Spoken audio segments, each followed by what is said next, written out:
The stench of whiskey and desperation filled the air inside the Red River Saloon in Buffalo, Wyoming, on a blistering afternoon in August of 1882. And Tessa Foster knew with absolute certainty that her father was about to do something unforgivable. She stood in the corner of the dimly lit establishment, her hands trembling as she watched him lean across the poker table, his weathered face flushed with drink and shame. The cards had not fallen in his favor for weeks now, and the debts had piled up like snow in a winter storm. She had seen the way the saloon owner, a thick-necked man named Garrett with cold eyes and a cruel mouth, had been watching her father with increasing impatience. What she had not expected was for her father to look directly at her. His bloodshot eyes filled with something that might have been regret if it had not been so quickly swallowed by selfish desperation. "I got something worth more than money," her father slurred, gesturing toward Tessa with a shaking hand. "My daughter. She is young, healthy, can cook and clean, worth at least $200 to the right man." The words struck Tessa like a physical blow, and she felt the blood drain from her face. The men around the poker table turned to look at her with varying degrees of interest and disgust. She was 20 years old, with long chestnut hair that fell in waves down her back and eyes the color of honey in sunlight. Her mother had died 3 years ago from fever, and since then, her father had fallen deeper and deeper into the bottle, but she had never imagined he would sink this low. She wanted to run, to flee from the saloon and never look back, but her legs felt frozen to the rough wooden floorboards. Garrett leaned back in his chair, stroking his thick beard as he considered the offer. $200 is what you owe me, Foster." "You saying your daughter is worth exactly your debt?" "She is worth more," her father insisted, his voice cracking. "But I will take us being square. Please, Garrett, I got nothing else." Tessa felt tears burning behind her eyes, but she refused to let them fall. She would not give these men the satisfaction of seeing her break. She straightened her spine and lifted her chin, even as her heart hammered against her ribs like a caged bird. The other men at the table exchanged glances, some uncomfortable, others calculating.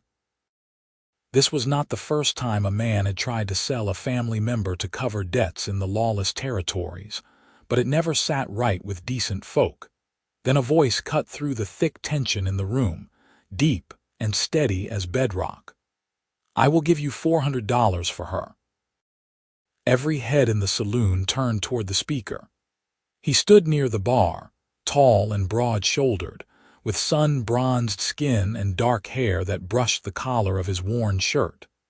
His eyes were a striking blue-gray, like storm clouds over the mountains, and they were fixed intently on Tessa. He wore the dusty clothes of a working rancher, with a simple hat pushed back on his head and a gun belt slung low on his hips.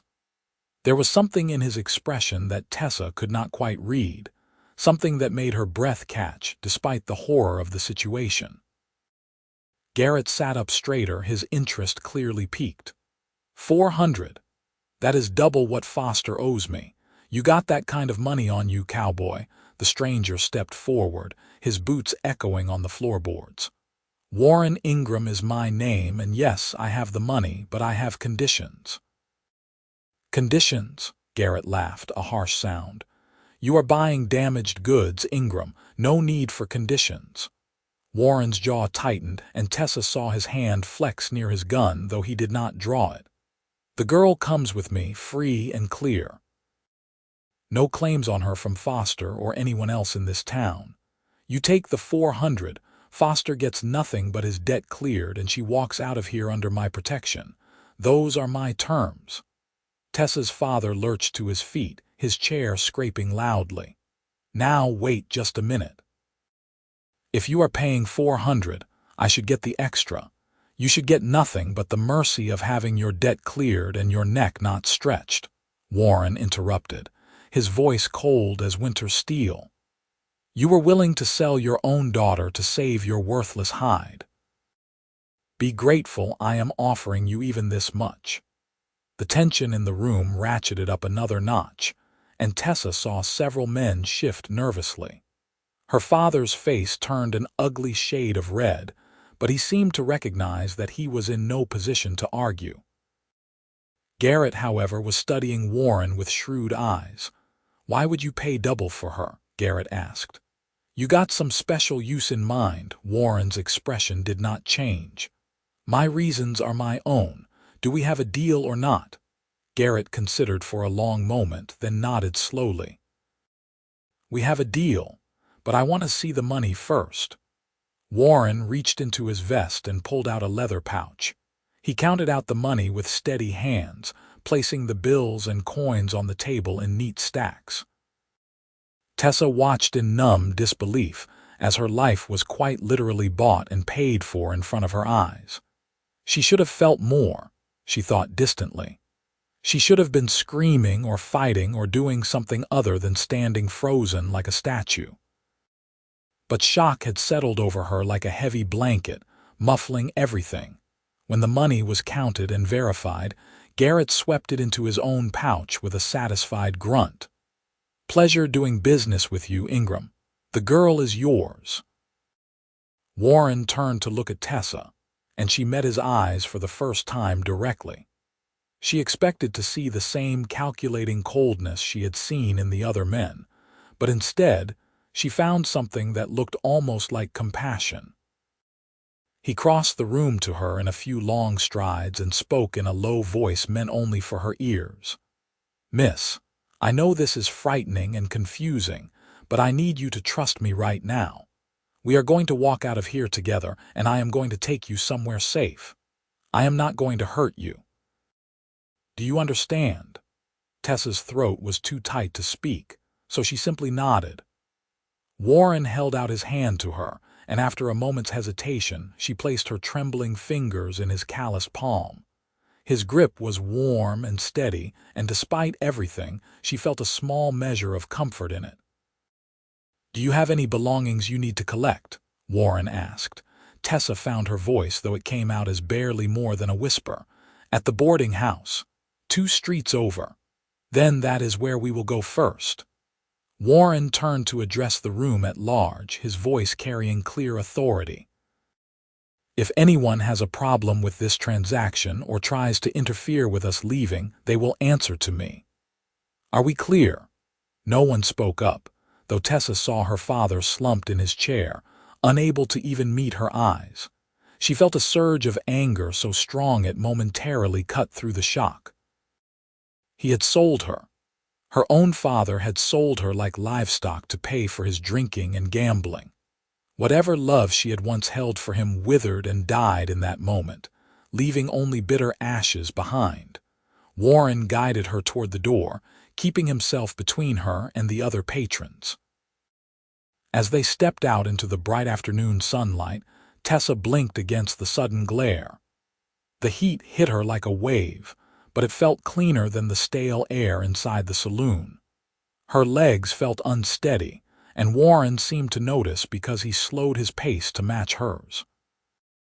"The boarding house," he prompted gently. "Which direction?"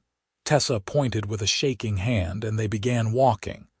The streets of Buffalo were busy with afternoon traffic, miners and ranchers and townspeople going about their business. No one paid them any particular attention, though Tessa felt as if everyone must surely be able to see what had just happened written across her face. She had been sold, bought. She was now the property of this stranger walking beside her, this Warren Ingram who had paid $400 for reasons she could not begin to fathom. "Why?" The word escaped her lips before she could stop it. Warren glanced down at her. "Why did I buy you?" She nodded, not trusting herself to say more. He was quiet for a moment, seeming to choose his words carefully. "Because leaving you there was not an option I could live with. I have seen men like your father before, and I have seen what happens to women in your situation. It never ends well."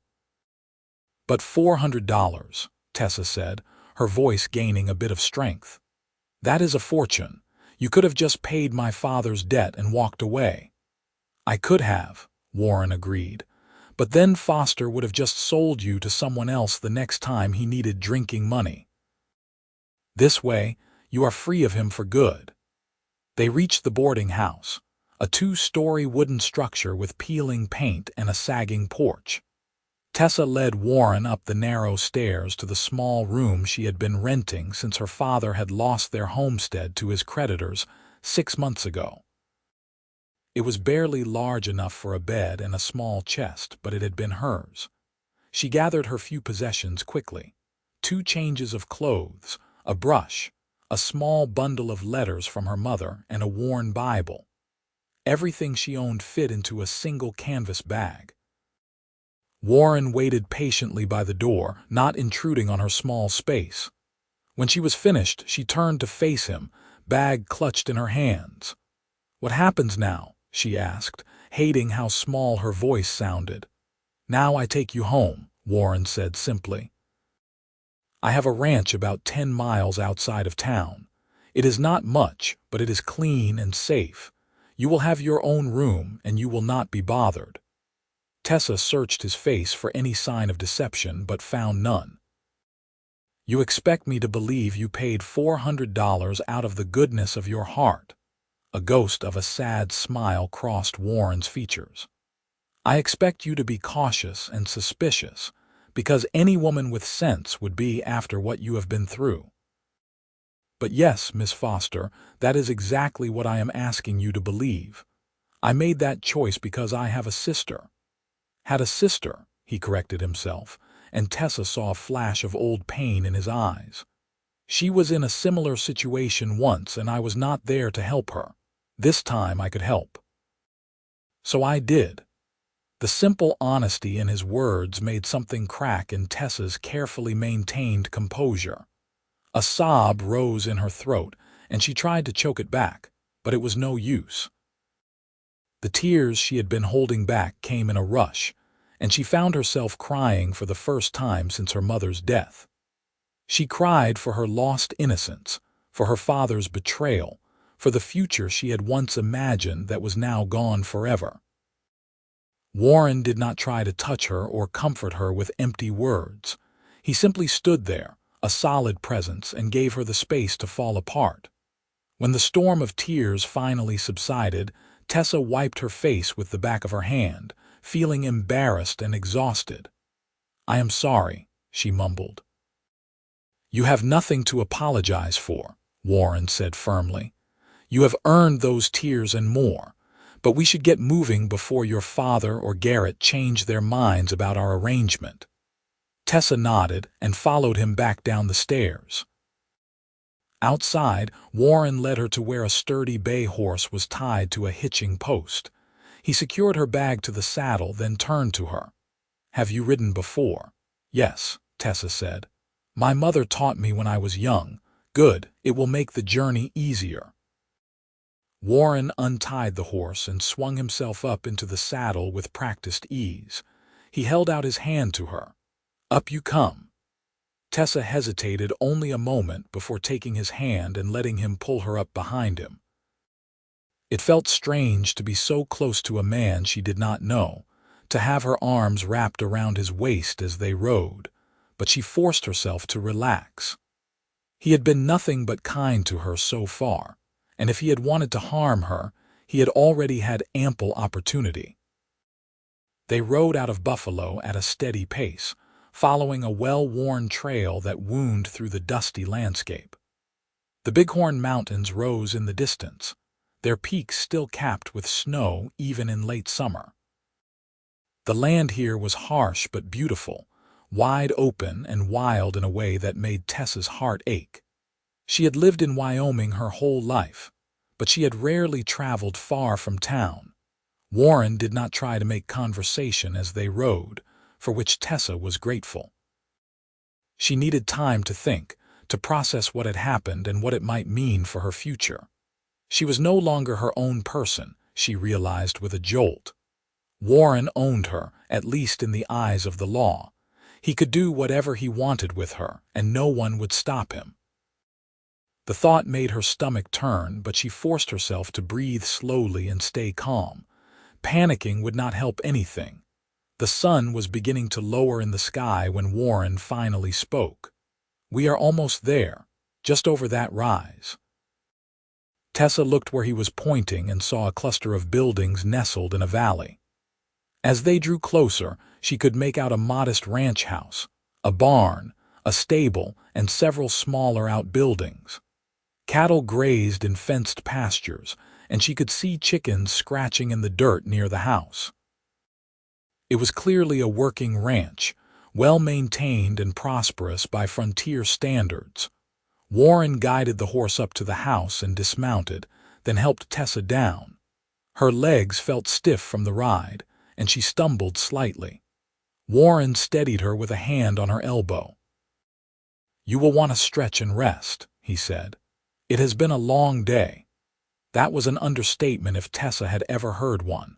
She followed Warren up the porch steps and into the house. The interior was simple but clean, with sturdy furniture and windows that let in the evening light. It smelled of wood smoke and coffee, homey scents that made something in Tessa's chest tighten. "The spare room is this way," Warren said, leading her down a short hallway. He opened a door to reveal a small bedroom with a proper bed, a dresser, and a window that looked out toward the mountains. "This will be your room. I will bring your bag in shortly. There is water in the pitcher if you want to wash up, and I will get started on supper soon." Tessa stood in the doorway, overwhelmed by the simple kindness of having her own space. "Thank you," she managed. Warren nodded. "I know you have questions, and I will answer them. But first, let us both catch our breath. Take whatever time you need." He left her then, closing the door softly behind him. Tessa stood frozen for a moment, then slowly moved to sit on the edge of the bed. It was softer than the thin mattress at the boarding house, and the room was larger too. She could hear Warren moving around in the other parts of the house. The sound of his boots on the wooden floors, the clatter of pots in what must be the kitchen. She should be terrified, she thought. She should be planning her escape or looking for a weapon to defend herself. But instead, she felt only a bone-deep exhaustion and a strange, fragile sense of relief. Whatever Warren's true intentions were, at least she was away from her father and away from that saloon. At least she had a moment to breathe and think. Tessa poured water from the pitcher into the basin and washed her face and hands, scrubbing away the dust from the road. She unpinned her hair and brushed it out, letting it fall loose around her shoulders. Her reflection in the small mirror above the dresser looked like a stranger, pale and wide-eyed. She forced herself to take several deep breaths, trying to find some sense of equilibrium. A knock on the door made her jump. "Miss Foster." "Supper is ready when you are," Warren called from the other side. Tessa opened the door to find Warren standing in the hallway, his hat removed and his dark hair slightly mussed. In the warmer light of the house, she could see that he was younger than she had first thought, probably no more than 26 or 27. There were lines around his eyes that spoke of a hard life, but his face was handsome in a rugged, practical way. "I am ready," she said. The kitchen was warm and inviting, with a fire crackling in the stove and a simple wooden table set for two. Warren had prepared a meal of beans, cornbread, and salt pork, nothing fancy but hot and filling. Tessa realized she had not eaten since breakfast, and her stomach growled loudly. She felt her face flush with embarrassment, but Warren just smiled slightly. "Sit and eat," he said. "You must be starving." They ate in silence for a few minutes, and Tessa focused on her food to avoid the awkwardness of conversation. But finally, she could not hold back her questions any longer. "What do you expect from me?" she asked abruptly. "You paid $400. You must want something in return." Warren set down his fork and met her eyes steadily. "I expect nothing that you are not willing to give freely." You are not a slave, Miss Foster, despite what that transaction might have looked like. I need help around the ranch, that much is true. Cooking, cleaning, mending, the sorts of tasks that a woman's hands are better suited for than mine. If you are willing to work, I will pay you fair wages and give you room and board. If you want to leave, I will take you to the nearest town with a coach line and pay your fare to wherever you want to go. The choice is yours. Tessa stared at him, struggling to process his words. You would let me leave. Just like that, Warren confirmed. Though I would ask that you give it at least a few days before you decide. You have been through a terrible shock, and making major decisions when you are still reeling is rarely wise. And if I stay? Tessa asked carefully. What then? You said you would pay me wages.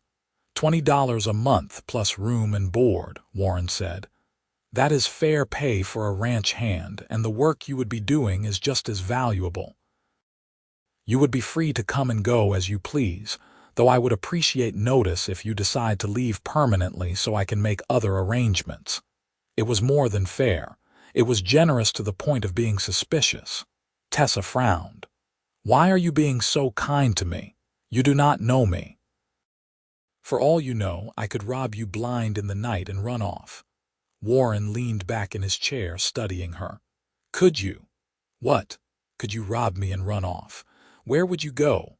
How would you survive on your own with no money and no protection? The frontier is not kind to women alone, Miss Foster. I think you know that. Tessa's jaw tightened. So you are counting on me being trapped here? No, Warren said quietly. I am counting on you being smart enough to recognize a genuine offer of help when you hear one. I am not a perfect man, Miss Foster. I have made my share of mistakes, and I have done things I am not proud of, but I give you my word as a man of honor that you are safe here. I will not force myself on you. I will not mistreat you. You have my protection for as long as you want it.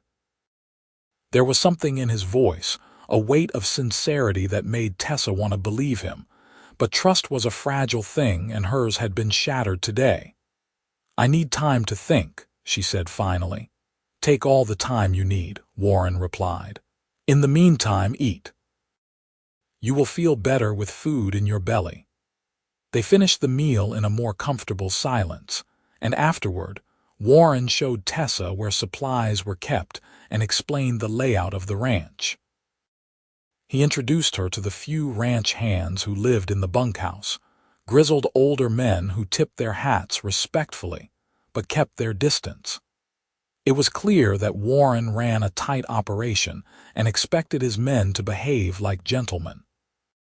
As the sun set and darkness fell over the valley, Warren showed Tessa how to bar her door from the inside. For your peace of mind, he said simply. No one will bother you, but I understand you need to feel secure. That night, Tessa lay in the unfamiliar bed and stared at the ceiling, her mind racing. So much had changed in the span of a single afternoon. This morning, she had been a woman struggling to make ends meet, caring for a father who did not deserve her devotion. Tonight, she was living in a stranger's house, legally his property but treated as a guest. It made no sense, and yet here she was. Sleep was a long time coming, but when it finally claimed her, Tessa dreamed of open skies and the sound of her mother's laughter, memories from a time when life had been simpler and full of hope. She woke to the smell of coffee and the sound of roosters crowing. Pale morning light filtered through the window, and for a moment, Tessa did not remember where she was. Then it all came rushing back, and she sat up quickly, her heart pounding. She dressed in one of her simple work dresses and braided her hair back, then cautiously opened her bedroom door. Warren was already in the kitchen, frying eggs and bacon. He looked up when she entered and nodded a greeting. Morning. Coffee is hot if you want some. Tessa poured herself a cup and wrapped her hands around the warm mug. What time is it? Just past dawn. I am usually up early to get a start on the day's work. Warren slid eggs onto 2 plates and set one in front of her. "Did you sleep?" "Eventually," Tessa admitted. She took a sip of the strong coffee and felt it begin to clear the fog from her mind. "What needs doing today?" Warren raised an eyebrow. "You have decided to stay then?" "I have decided to work for my keep while I figure out what comes next," Tessa corrected. "That is not the same as deciding to stay permanently." "Fair enough." Warren sat down across from her with his own plate. "If you are willing, there is mending that needs doing and the chickens need tending. I have been making do with my own poor cooking, so if you know your way around a kitchen, that would be a blessing, but nothing too strenuous today. You are still recovering from yesterday." Tessa bristled slightly. "I am not fragile." "I did not say you were," Warren replied evenly, "but you are dealing with more than physical exhaustion. Give yourself grace, Miss Foster." His unexpected gentleness disarmed her anger, and Tessa found herself nodding. They ate breakfast together, and then Warren headed out to work the ranch while Tessa explored the house more thoroughly. It was clear that Warren lived alone and had been doing so for some time. The rooms were functional but lacked any personal touches or decoration. She found the mending pile and set to work, grateful for a task to keep her hands and mind occupied. The days began to settle into a routine. Tessa cooked and cleaned, tended the kitchen garden and the chickens, and did the 100 small tasks that kept a household running. Warren worked from dawn until dusk with his ranch hands, managing the cattle and maintaining the property. In the evenings, they would share a meal and sometimes talk, though Warren seemed content with quiet companionship and never pushed her to share more than she was comfortable with. Slowly, cautiously, Tessa began to relax. Warren was true to his word. He treated her with respect and consideration, never overstepping boundaries or making her feel threatened. He paid her wages exactly as he had promised, counting out the money at the end of her first month and placing it in her hand. "You have earned this and more," he said. "You have turned this place into a proper home." Tessa looked down at the money in her palm, more cash than she had held in years. It represented freedom, the ability to leave if she chose, but she found herself folding the bills carefully and tucking them away in her dresser drawer. She was not ready to go yet, she realized. Not because she had nowhere to go, but because she was starting to feel safe here. Starting to feel like maybe this could be more than just a temporary refuge. As autumn arrived and the air turned crisp, Tessa found herself watching Warren more closely. She noticed the way he always rose before dawn to check on the animals, the careful attention he paid to maintaining every fence and building, the quiet kindness he showed to his aging ranch hands. He was a man who took his responsibilities seriously, who worked harder than anyone she had ever known, and who never complained or asked for praise. One evening in late September, they were sitting on the porch watching the sunset when Tessa finally asked the question that had been weighing on her mind. "You mentioned you had a sister. What happened to her?" Warren was quiet for so long that Tessa thought he might not answer. But finally he spoke, his voice rough with old grief. "Her name was Catherine. She was 2 years younger than me. When I was 20, I left home to seek my fortune, promising I would send for her and our mother as soon as I had established myself. But by the time I had saved enough money and sent word, it was too late. My mother had died, and Catherine had been forced to take work as a dance hall girl to survive. She ended up in a situation much like yours, sold to a man who promised to treat her well but had other intentions. By the time I found her, she had taken her own life rather than endure what he had planned for her." Tessa felt tears prick her eyes. "Warren, I am so sorry. I swore that day that if I ever had the chance to help someone in a similar situation, I would take it, no matter the cost." When I saw you standing in that saloon, looking so frightened but so defiant, I saw Catherine. I could not walk away. Understanding washed over Tessa like a wave. So you saved me for her. I saved you for you, Warren corrected gently. Catherine is gone and nothing I do can change that. But you are here, and you have a chance at a real life. That matters. Tessa found herself reaching out and placing her hand over Warren's where it rested on the porch railing. Thank you for everything. I do not think I ever properly thanked you. Warren turned his hand over so their palms touched, his calloused fingers curling gently around hers. You do not need to thank me, Tessa. May I call you Tessa? Yes, she whispered, suddenly aware of how close they were sitting, how the fading light cast shadows across his handsome face. Warren seemed to catch himself and gently withdrew his hand. It is getting cold. We should head inside. But something had shifted between them in that moment, a barrier breached that could not be rebuilt. Tessa found herself thinking about Warren at odd moments during the day, noticing the way his eyes crinkled when he smiled, the deep rumble of his laugh when one of the ranch hands told a joke, the careful gentleness of his hands when he worked with the animals. She was falling in love with him, she realized with a start one morning as she watched him through the kitchen window. It was terrifying and exhilarating all at once. She had never felt this way before, this deep pull toward another person. But what could she possibly offer him? She was damaged goods, a woman who had been sold like property. What man would want her as anything more than a housekeeper? Winter arrived with a vengeance, bringing bitter cold and heavy snow. The ranch work became harder, and Tessa worried about Warren as he spent long hours in the freezing weather tending to the cattle. She started heating water for baths and leaving them ready for him when he came in, preparing hot meals that would stick to his ribs, mending his clothes with extra care.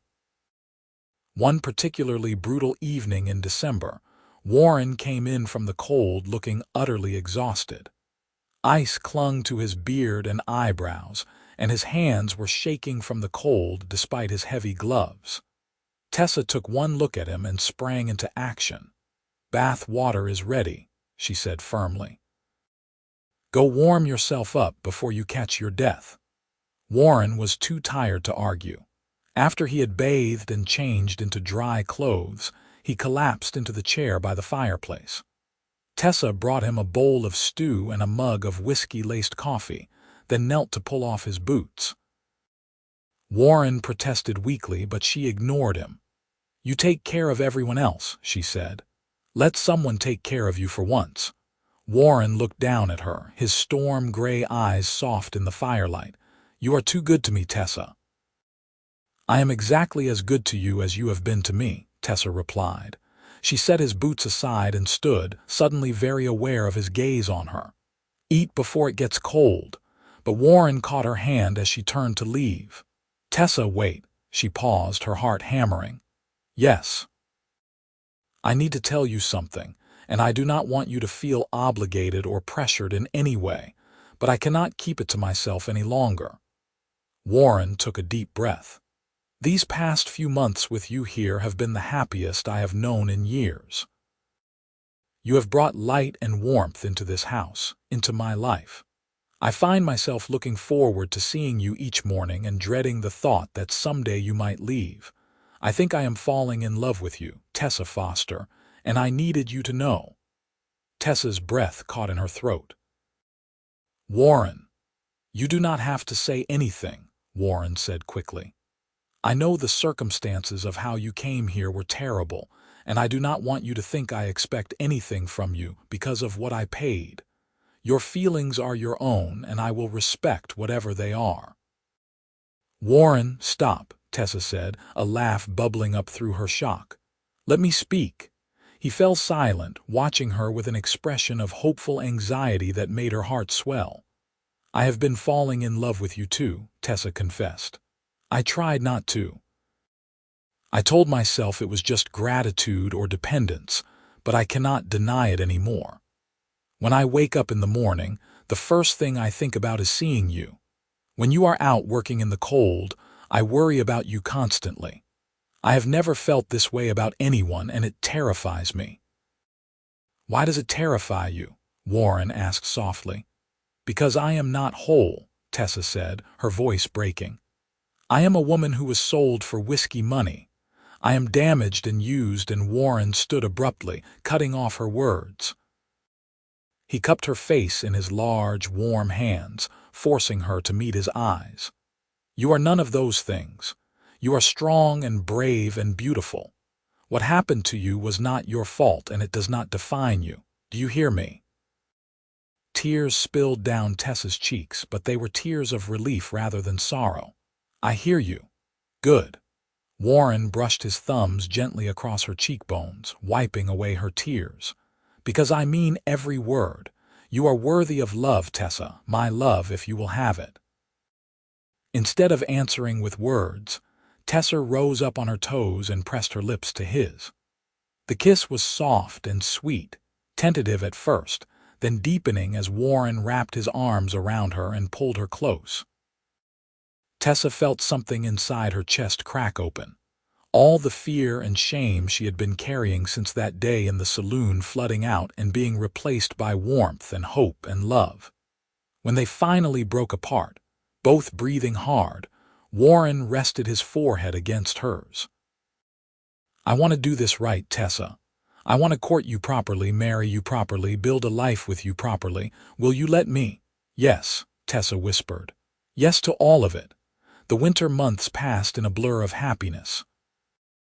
Warren courted Tessa with a sweetness that made her heart ache, bringing her wildflowers when the snow melted enough to reveal them, reading to her by the fireplace in the evenings, teaching her to ride better so they could explore the ranch together.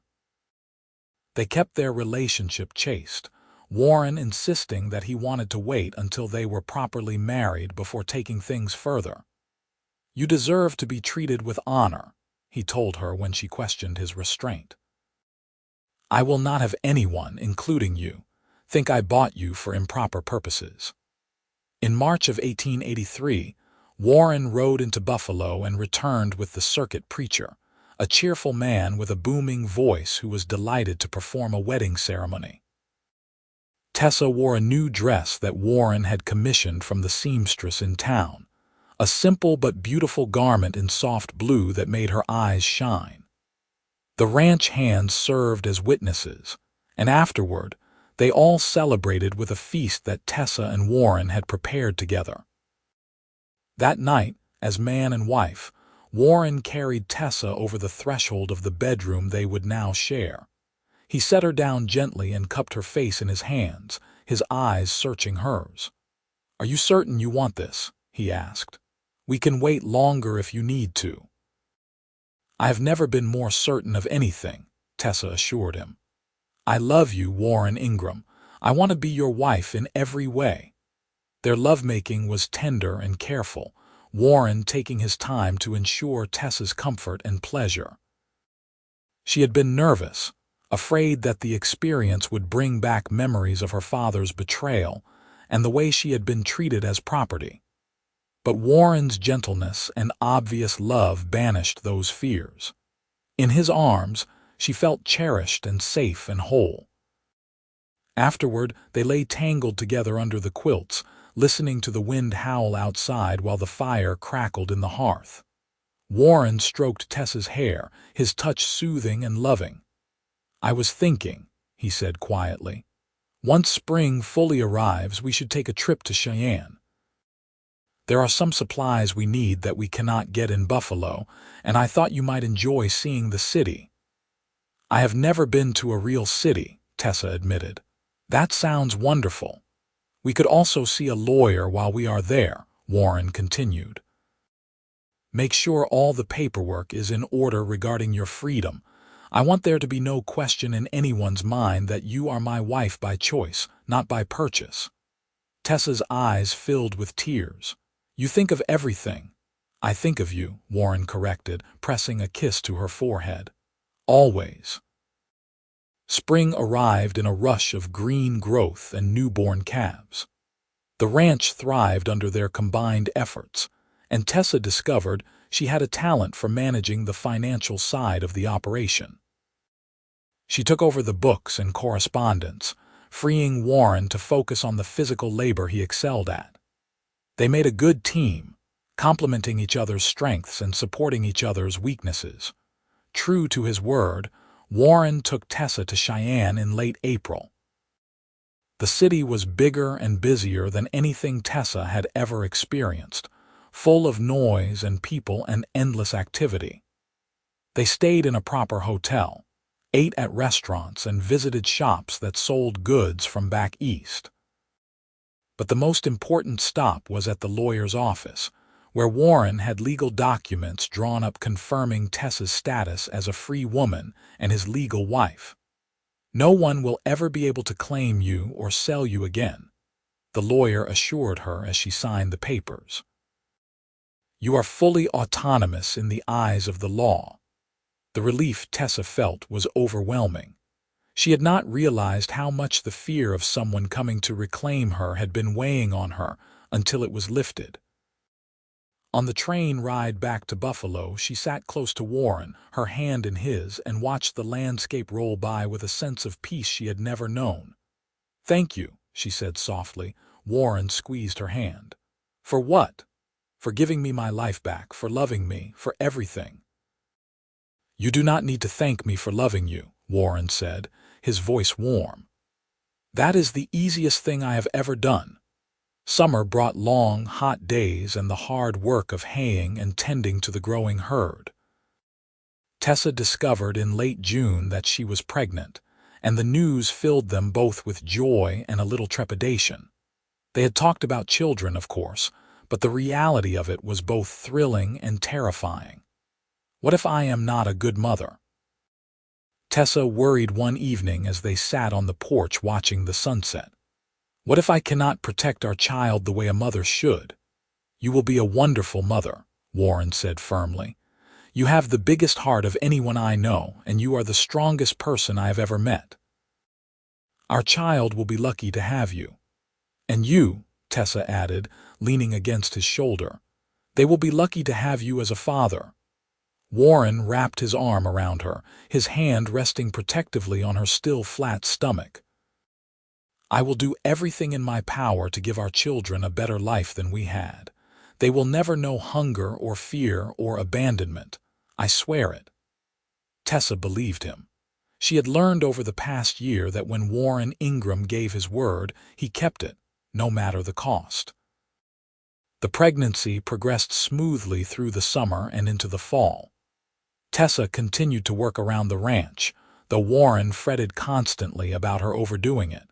She found his protectiveness endearing, even when it drove her a little crazy. "I am pregnant, not made of glass," she reminded him more than once. "I know, but I cannot help worrying," Warren admitted. "You and the baby are the most precious things in the world to me." Their son was born in early February of 1884, a cold but clear winter morning. The local midwife attended the birth, and Warren paced the floor of the main room for hours, nearly wearing a path in the floorboards.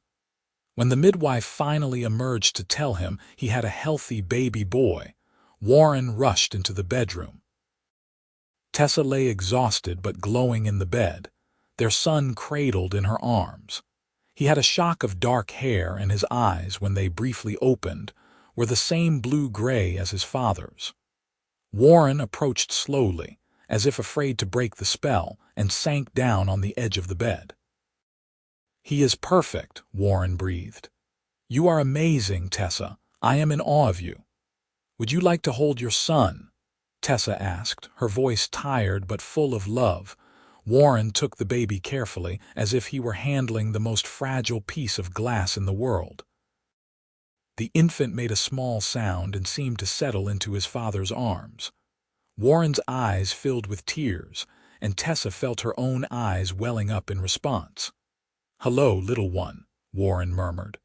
"I am your father, and I promise I will always protect you. You will always be safe and loved. Always." They named him Thomas, after Tessa's mother's father, a good man who had died when Tessa was young. Thomas Warren Ingram grew quickly, a healthy and happy baby who seemed to bring even more light and joy into their home. The ranch hands doted on him, and Warren was a devoted father, always making time to play with his son no matter how busy the ranch kept him. Tessa had never imagined she could be this happy. The scared, betrayed woman who had stood in that saloon 2 years ago felt like a different person entirely. She had been reborn into a life of love and security, all because a stranger had seen someone in need and chosen to help. One evening when Thomas was 6 months old, Tessa and Warren sat on the porch watching their son toddle around on unsteady legs, chasing a kitten. The sun was setting in brilliant shades of orange and pink, and the air was warm with the promise of summer. "Do you ever think about that day?" Tessa asked quietly. "The day you bought me." Warren was silent for a moment. "Sometimes. Do you?" "Less and less," Tessa admitted. "But when I do, I cannot help but wonder what would have happened if you had not been there, where I would be now." "You do not need to wonder," Warren said firmly. "You are here with me where you belong. That is all that matters."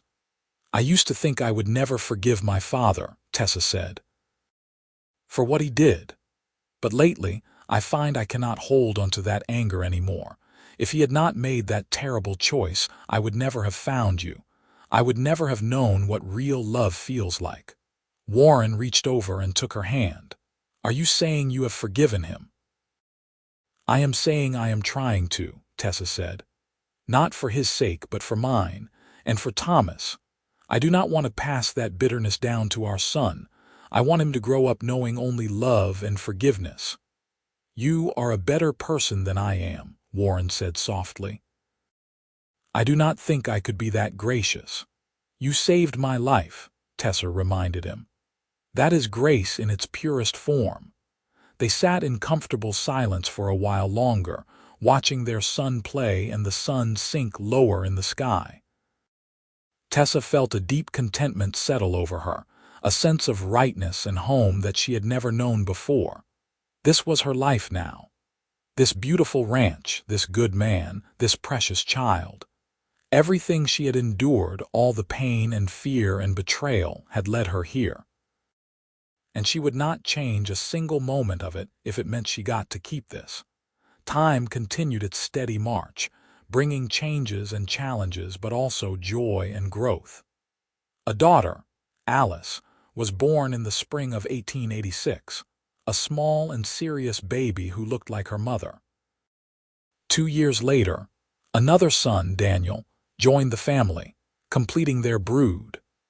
The ranch house that had once felt too large and empty was now filled with the laughter and chaos of children, and Tessa could not imagine it any other way. One autumn afternoon in 1889, Tessa was in town buying supplies when she saw a familiar figure stumbling out of the Red River Saloon. Her father had aged badly in the 7 years since she had last seen him. His face was gaunt and yellowed, his clothes ragged. He looked like a man who had given up on everything, including himself. Tessa's first instinct was to turn away, to pretend she had not seen him. But something made her pause. She thought of what she had told Warren years ago about choosing forgiveness over bitterness. Taking a deep breath, she approached him. "Father," she said quietly. He looked up, and for a moment confusion clouded his bloodshot eyes. Then recognition dawned, followed immediately by shame. He tried to turn away, but Tessa reached out and caught his arm. "Wait," she said. "Please." "You should not be talking to me," he mumbled. "After what I did to you, I do not deserve your kindness." "You are right," Tessa said bluntly. "You do not deserve it, but I am not offering it for you. I am offering it for myself, because I have learned that holding on to anger only poisons the person carrying it." Her father's eyes filled with tears. "I am sorry, Tessa. I know those words mean nothing, but I am so sorry. Not a day goes by that I do not hate myself for what I did to you." "I know," Tessa said, "and I forgive you. Not because you have earned it, but because I choose to let go of the hurt you caused me. I have a good life now, Father. A husband who loves me, 3 beautiful children, a home I am proud of. I am happy. The choices you made do not have power over me anymore." Her father sobbed openly, drawing stares from passers-by. Tessa pulled a few bills from her purse and pressed them into his hand. "Use this to get yourself cleaned up and get a hot meal. Maybe think about making better choices going forward." She paused, then added more gently, "I hope you find peace, Father. I truly do." She walked away before he could respond, before she could second-guess her decision. When she climbed into the wagon where Warren was waiting, he looked at her with concern. "Was that your father?" "Yes," Tessa said. She felt lighter somehow, as if setting down a burden she had been carrying for years. "I gave him some money and told him I forgave him." Warren studied her face carefully. "How do you feel?" "Free," Tessa said, and she meant it. "Completely free." Warren leaned over and kissed her softly. "I love you, Tessa Ingram. You never cease to amaze me." "I love you too," Tessa replied. "Now let us go home to our children." The years continued to pass, each one bringing its own joys and sorrows. The ranch prospered, and Warren and Tessa became respected members of the Buffalo community. Their children grew strong and healthy, learning to ride and work and love the land as their parents did. Thomas showed a talent for working with animals. Alice had her mother's head for numbers and business, and Daniel was curious about everything, always asking questions and seeking to understand how things worked. On their 10th wedding anniversary in March of 1893, Warren took Tessa back to Cheyenne for a second honeymoon. They left the children in the capable hands of the ranch hands and spent a week just being a couple again, remembering what it felt like to have time for just each other. One evening, as they walked through the city streets hand in hand, Tessa spotted a familiar building. It took her a moment to recognize it as the lawyer's office where they had drawn up the papers confirming her freedom a decade ago. She stopped, staring at it, and Warren followed her gaze. "What are you thinking?" he asked. "I am thinking about how far we have come," Tessa said softly. 10 years ago I was terrified and broken, convinced my life was over. Now look at us. We have built something beautiful together, Warren, something lasting." "We have," Warren agreed. He pulled her close, right there in the middle of the street, not caring who saw. "And we are going to keep building it for the rest of our lives." "The rest of our lives," Tessa repeated, smiling up at him. "I like the sound of that." They kissed there under the streetlights, two people who had found each other in the darkest of circumstances and chosen to create light together. Around them, the city bustled and moved, full of other people with their own stories and struggles. But in that moment, Tessa and Warren were focused only on each other and the love they had built. The train ride back to Buffalo was peaceful, both of them content to sit in comfortable silence and watch the familiar landscape unfold. Tessa found herself thinking about the future, about watching their children grow and perhaps, one day, holding grandchildren. She thought about growing old with Warren, their hair turning gray and their hands becoming gnarled, but still reaching for each other in the night. When they arrived back at the ranch, their children rushed out to greet them, full of stories about everything that had happened while they were gone. Thomas had successfully broken a new horse, Alice had made improvements to the chicken coop design, and Daniel had identified 3 new bird species from a book Warren had bought him. They were bright and happy and confident, everything Tessa had hoped her children would be.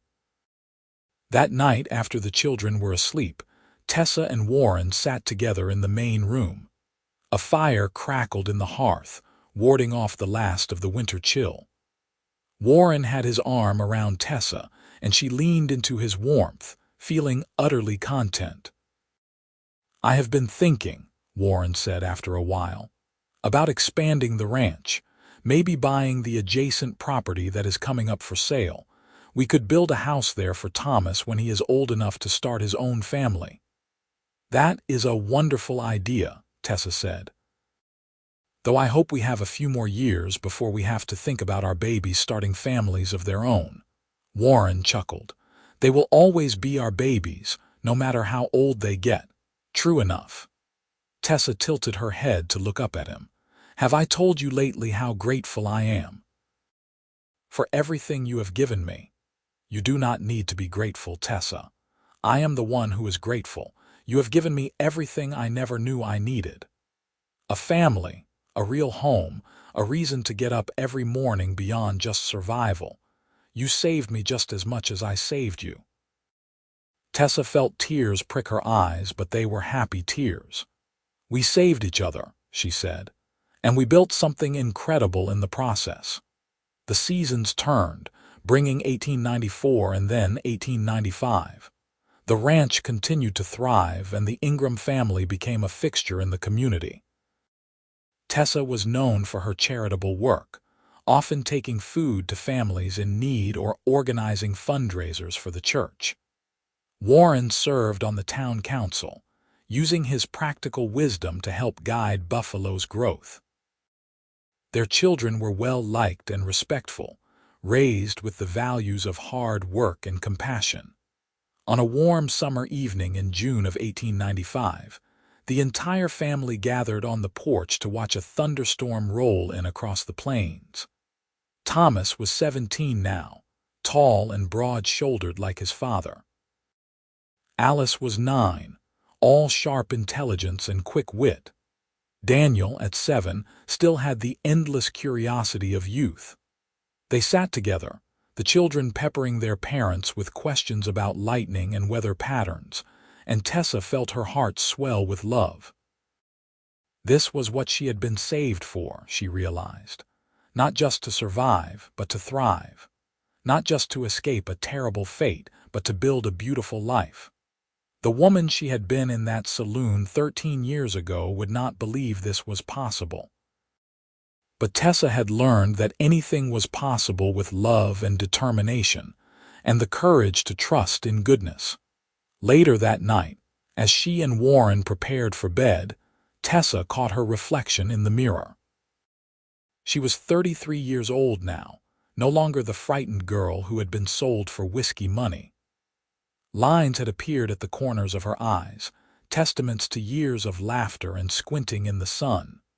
Her hands bore the calluses of hard work, and her hair showed a few strands of silver. But she was beautiful in a way that had nothing to do with youth and everything to do with contentment. Warren came up behind her and wrapped his arms around her waist, meeting her eyes in the mirror. "What are you thinking about? How lucky I am," Tessa said simply. "How very, very lucky." "We both are," Warren murmured, pressing a kiss to her neck. "Every single day." The years ahead would bring more challenges, of course. There would be droughts and hard winters, illnesses and worries, the normal struggles of life on the frontier. Thomas would eventually marry a sweet girl from town and start his own family, just as Warren had predicted. Alice would prove to have a brilliant mind for business and help expand the ranch into new ventures. Daniel would develop a passion for veterinary medicine and become the first official animal doctor in the county. But through it all, Warren and Tessa would face everything together, their love only deepening with time. They would grow old side by side, watching their family expand to include grandchildren and eventually great-grandchildren. The ranch that Warren had built alone would become a legacy, passed down through generations, all because he had made one choice on one day to help someone in need. In 1920, on a spring morning much like the one 38 years earlier when Tessa had first come to the ranch, Warren Ingram passed away peacefully in his sleep at the age of 64. Tessa held his hand as he took his last breath, tears streaming down her face even as she smiled. They had been blessed with nearly 4 decades together, more happiness than most people ever knew. He had been her savior, her partner, her best friend, and the love of her life. Tessa lived another 5 years after Warren's death, surrounded by her children and grandchildren. She spent her final years telling stories about the ranch's early days, about how their family had been founded on an act of kindness and had grown into something magnificent. She spoke often of Warren's goodness, ensuring that his legacy of compassion would live on. When Tessa died in 1925 at the age of 63, she was buried next to Warren on a hill overlooking the ranch.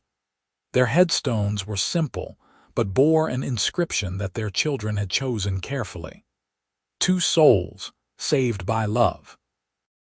The ranch continued to thrive for generations, a testament to what Warren and Tessa had built together. The story of how they had met became family legend, passed down from parents to children, a reminder that even in the darkest moments, hope and goodness could prevail.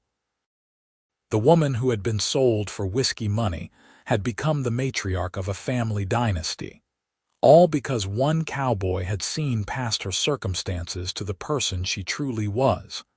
And in the end, that was what mattered most. Not the transaction that had brought them together, but the love they had chosen to build. Not the darkness of their beginnings, but the light they had created together. They had taken broken pieces and forged them into something whole and beautiful and lasting. They had proven that redemption was possible, that love could heal even the deepest wounds, and that a single act of kindness could ripple out across generations. Their story became more than just their own. It became a symbol of hope for anyone who had ever felt lost or abandoned or worthless. It was proof that your past did not have to define your future, that you could be remade by love, and that sometimes the worst moments of your life could lead to the best things that ever happened to you. The ranch still stands today, worked by the descendants of Warren and Tessa Ingram. The house has been expanded and modernized over the decades, but the original structure remains, carefully preserved. In the main room above the fireplace hangs a photograph of Warren and Tessa taken on their 25th wedding anniversary. They are older in the picture, gray-haired and lined, but the love in their eyes is unmistakable. Visitors to the ranch often ask about the couple in the photograph, and the current generation of Ingrams is always happy to tell their story. They speak of the cowboy who paid double to save a woman he did not know, and of the woman who found the courage to trust and love again after betrayal. They talk about the family that grew from that unlikely beginning, about the values of compassion and integrity that were passed down through generations. And they always end the story the same way, with the reminder that every person has the power to change someone's life, if only they are brave enough to try. Warren Ingram had been brave enough, and Tessa Foster had been strong enough to accept his help. Together, they had created something that lasted far beyond their own lives, a legacy of love that would endure as long as there were people to remember their story. In the end, that is all any of us can hope for. To love and be loved, to face our darkest moments and emerge into the light, to build something beautiful from broken pieces, to leave the world a little better than we found it. Warren and Tessa Ingram did all of that and more. Their story began in a moment of desperation and shame, in a saloon that smelled of whiskey and broken dreams. But it ended in a life full of love, family, and joy, proving that our beginnings do not have to determine our endings. We all have the power to choose redemption, to choose love, to choose hope, even when everything seems lost. The woman who was sold to pay for her father's whiskey became a beloved wife, mother, grandmother, and pillar of her community. The cowboy who paid double became not just her husband, but her partner in building a life that mattered. They took a transaction born of darkness and transformed it into a love story for the ages, one that would inspire generations to come. And that, more than anything else, is the true measure of a life well lived. Not where you start, but where you end up. Not what happens to you, but what you choose to do with it. Not the scars you carry, but the love you give despite them. Warren and Tessa Ingram understood that better than most. They lived it every single day of their lives together. And their story continues to echo across the years, a testament to the enduring power of love, compassion, and the simple choice to help someone in need. The ranch thrives. The family continues. The love endures. And somewhere, perhaps, two souls rest side by side on a hill overlooking the land they built together, forever united by the bond they chose to forge in the face of impossible odds. This is their story. A story of redemption, of love, of two broken people who found wholeness in each other. A story that proves that sometimes the darkest beginnings can lead to the brightest futures. And it all started on one afternoon in August of 1882, in a saloon in Buffalo, Wyoming, when a cowboy named Warren Ingram decided that walking away was not an option he could live with. That one choice changed everything.